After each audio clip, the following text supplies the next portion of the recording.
할렐루야. 오늘도 새날을 주신 하나님을 찬양합니다. 오늘도 말씀으로 시작하는 이 하루, 말씀 충만, 은혜 충만, 성령 충만한 하루가 되시기를 주님의 이름으로 축복합니다. 자, 오늘 우리에게 주시는 하나님 말씀은 이사야 31장 말씀입니다. 1절로 3절만 봉독해 드립니다. 하나님의 말씀을 경청하시기 바랍니다. 도움을 구하러 애굽으로 내려가는 자들은 화 있을진저. 그들은 말을 의지하며 병거의 많음과 마병의 심히 강함을 의지하고 이스라엘의 거룩하신 이를 앙모하지 아니하며 여호와를 구하지 아니하나니 여호와께서도 지혜로우신즉 재앙을 내리실 것이라. 그의 말씀들을 변하게 하지 아니하시고 일어나사 악행하는 자들의 집을 치시며 행악을 돕는 자들을 치시리니 애굽은 사람이요 신이 아니며 그들의 말들은 육체요 영이 아니라. 여호와께서 그의 손을 펴시면 돕는 자도 넘어지며 도움을 받는 자도 엎드러져서 다 함께 멸망하리라. 아멘. 자, 오늘도 이 말씀을 통해 우리에게 주신 하나님의 음성을 듣게 되길 바랍니다. 지난 시간 이사야 30장과 오늘 또 31장에까지 계속해서 애굽을 의지하지 말라라는 경고의 메시지를 전해주고 있습니다. 우선 이스라엘 백성들이 이렇게 애굽의 말과 병거와 그리고 마병들을 의지하게 되는 이유가 있죠. 바로 아수르가 이스라엘을 침공했기 때문에 그렇습니다. 주전 701년에 아수르의 임금 사네립이 예루살렘을 침공하죠. 그러자 백성들의 지도자들은 애굽과 동맹을 맺어서 그들의 도움을 얻으려고 한 것이죠. 자, 이처럼 애굽의 도움을 구하고 강대국을 의지하려 하는 것이 얼마나 어리석은지 오늘 3절에서 이렇게 말씀하십니다. 애굽은 사람이요 신이 아니며 그들의 말들은 육체요 영이 아니라. 여호와께서 그의 손을 펴시면 돕는 자도 넘어지며 도움을 받는 자도 엎드러져서 다 함께 멸망하리라 말씀하십니다. 애굽을 의지하는 것은, 즉 애굽은 신이 아니라 사람이라는 거죠. 영이 아니라 육체를 의지하는 것이기에 참 어리석은 것이다 라는 것이죠. 그렇죠. 사람이 아무리 대단한 힘을 갖고 있다 해도 전능하신 하나님의 능력에 비하면 아무것도 아닙니다. 사람과 하나님은 이건 땅과 하늘의 차이입니다. 그래서 전도서 5장 2절 말씀에 하나님은 하늘에 계시고 너희는 땅에 있느니라 그렇게 말씀하셨죠. 질적으로 차이가 있다는 얘기죠. 육체는 아무리 건강해도요, 오랫동안 일을 하면 피곤해집니다. 나이가 들면 약해지는 법입니다. 그러니 아무리 말이 강하다 한들 긴 여행에는 무용지물이 될 수도 있고요. 전쟁터에 나가서 상처를 입기도 하고 때로는 사로잡히기도 하고 늙어서 죽기도 합니다. 그렇기 때문에 한계가 분명한 육체인 말이나 사람을 의지하는 것이 아니라 영이요 신이신 하나님을 의지해야 한다라는 것이죠. 이처럼 육체와 이 영 그리고 사람과 신을 비교하는 것은 이건 사람이나 육체는 하나님에 비하면 게임이 안 된다는 뜻입니다. 너희가 의지하는 애굽인들은 사람이 아니냐. 애굽의 말들도 아무리 강성하다 한들 그건 결국 육체가 아니냐. 전혀 의지할 게 못 된다는 것이죠. 아무리 인간이 뛰어나고 짐승이 대단해도 여전히 육체일 뿐이라는 것입니다. 그래서 이사야 2장 22절에는 너희는 인생을 의지하지 말라. 그의 호흡은 코에 있나니 수에 칠 가치가 없느니라 그랬습니다. 우리끼리 보면 대단해 보인다 하죠.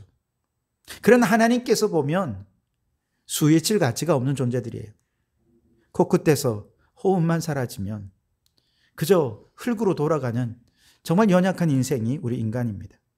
그런데 그런 육체를 의지한다니 얼마나 어리석은 일입니까? 반면에 하나님은 영이십니다.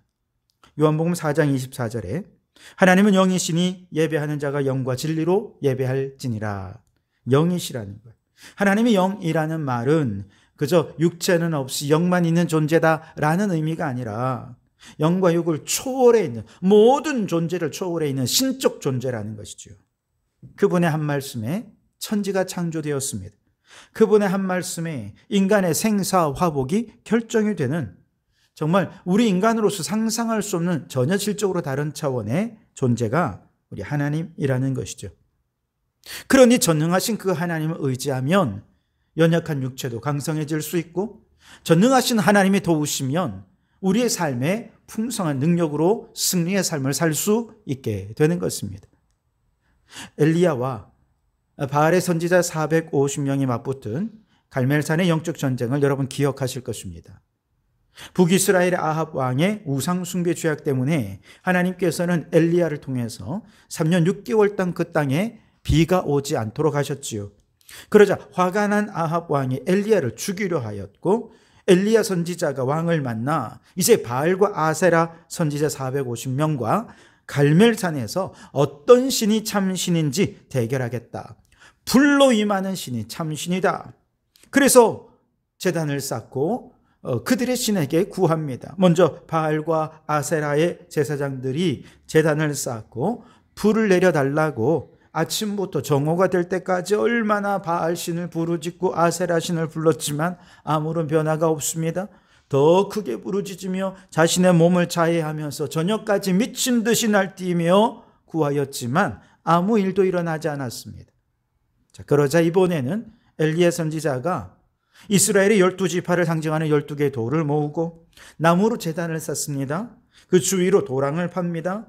그리고 제단 위에 소를 잡아 제물을 올려놓은 후에 제물과 나무 제단에 물을 3바켓을 갖다 붓습니다. 도랑에도 물을 가득 채웁니다.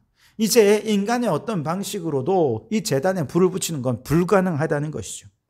그리고 하나님 앞에 기도합니다. 여호와여, 하나님이 우리의 하나님 되심을 드러내어 주십시오. 내가 주님의 종인 것을 나타내어 주십시오. 모든 이들이 이것을 알게 해 주십시오. 기도하자 여호와의 불이 제단에 내려서 제단의 모든 것을 태웠고 도랑에 있는 모든 물도 말끔히 말려버렸습니다. 이것을 본 모든 백성들이 그제서야 여호와 그는 하나님이시로다. 여호와 그는 하나님이시로다. 하나님을 외치면서 엘리야의 명령대로 바알 선지자들을 다 죽여버리고 얼마 지나지 않아 3년 6개월 동안 끊어졌던 비가 드디어 내리기 시작한 것이죠. 그렇습니다. 애굽을 의지하고 우상을 의지하는 것은 연약하고 무능한 육체를 의지하는 것입니다. 사람을 의지하는 것이죠. 사람이 만든 것은 더더욱 연약한 것이죠.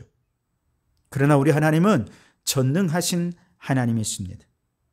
그러니 사람이나 육체나 사람이 만든 어떤 것을 의지할 것이 아니라 전능하신 하나님께로 돌아오기만 하면, 전능하신 하나님을 의지하기만 하면 저 아수르가 아무리 강대국이라 해도 하나님께서 반드시 지켜주시고 그들로부터 이스라엘을 보호해 주신다는 것이죠.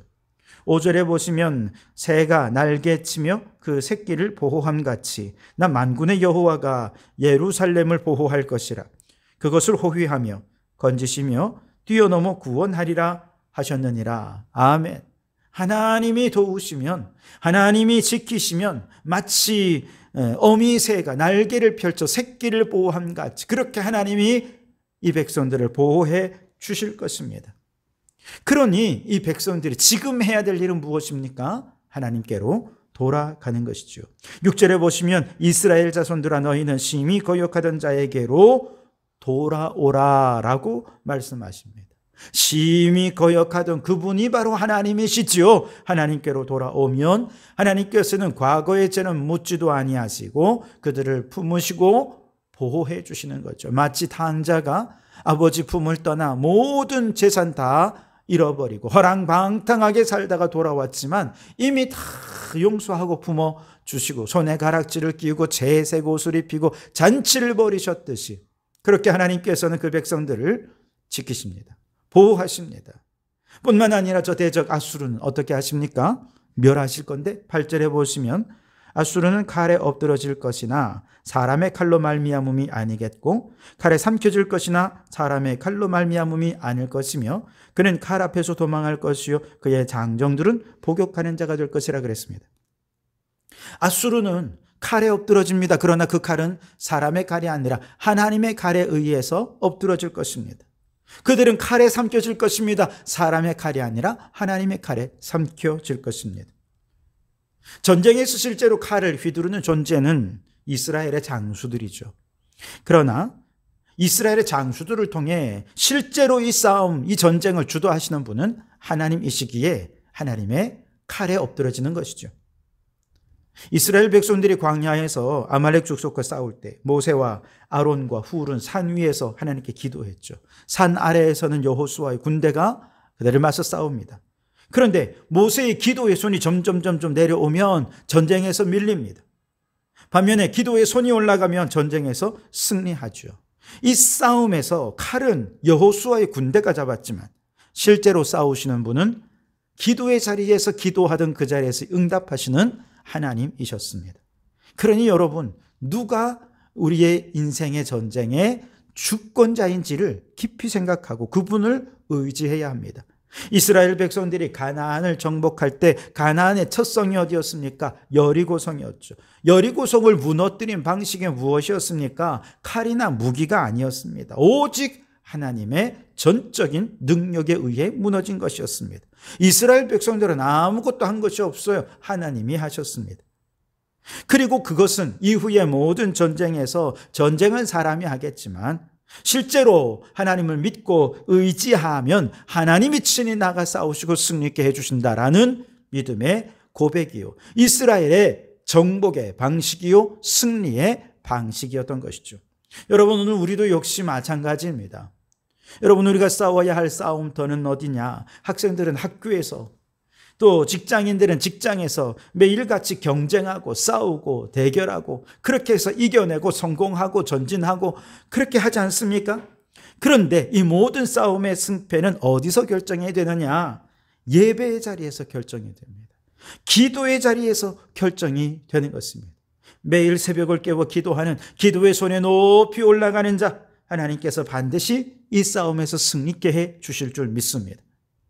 그러나 기도하지 않고 제 힘만 의지하면 아무리 열심히 공부해도 시험 못 봐요.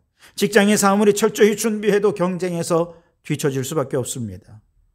저 악한 아수르를 향해 싸우는 것은 이스라엘의 군사들이었지만 진정으로 싸우시는 그 이면의 진정한 힘, 보이지 않는 능력, 바로 하나님의 능력인 것입니다. 그러니 여러분, 우리가 하나님을 믿고 의지하면 하나님께서 우리의 등 뒤에서 우리의 힘이 되어서 우리로 승리있게 해 주실 줄 믿습니다. 실제로 일은 우리가 하는 것 같지만 하나님이 뒤에서 도우셔서 이 모든 일이 하나님의 승리로 끝나게 해 주실 줄 믿습니다. 그러니 하나님을 의지하십시오. 조급하면 하나님을 의지하지 못합니다. 믿음이 없어도 자꾸 인간적인 방법을 의지하게 됩니다. 그러니 여러분, 온전한 믿음을 가지십시오. 조급해하지 마시고 하나님이 일하실 때까지 기도하며 기다리십시오. 그러면 하나님께서 저 아수르를 무찔러 주셨듯이 우리의 모든 대적들도, 우리 앞에 놓인 모든 문제들도 무찌르고 승리케 해 주실 줄 믿습니다. 여러분, 오늘 우리가 진실로 하나님을 의뢰하면 겉으로 보기에는 내가 하는 것 같아도 결국 하나님이 하십니다. 하나님이 건강 주십니다. 하나님을 의지하십시오. 내가 약도 먹고 의사도 찾아가지만 결정적인 치유는 기도의 자에서 일어나는 것입니다. 하나님이 성공 주십니다. 내가 모든 것 계획하고 치밀하게 준비해도 결정적인 성공은 기도의 자리에서 일어나는 것입니다. 하나님이 영혼을 구원하십니다. 우리가 열심히 가서 전도하고 그를 잘 섬긴다 하더라도 그 마음을 움직여 예수님을 믿게 하시는 분은 성령 하나님이십니다. 그러니 여러분, 그 하나님을 전적으로 의지하셔서 하나님께서 승리 주시는 하나님의 승리를 경험하는 성도들이 되시기를 주님의 이름으로 축원합니다. 기도하겠습니다. 하나님, 사람이든 육체든 의지할 것이 못 됩니다. 우리의 생사화복을 주관하시는 분은 하나님 한 분밖에 없는 줄 믿습니다. 그러니 사람이나 육체를 의지하지 말고 영이신 하나님만 의지하게 하옵소서. 인생의 성공과 실패는 결국 기도의 자리에서 결정납니다. 기도하며 하나님 의지하면 빈틈없이 성공하게 해주실 줄 믿습니다. 대적들은 모두 하나님의 칼에 엎드러지고 하나님의 승리만이 우리에게 주어질 줄 믿습니다. 오 주여, 주님만 의지하게 하옵소서. 예수님 이름으로 기도하옵나이다. 아멘.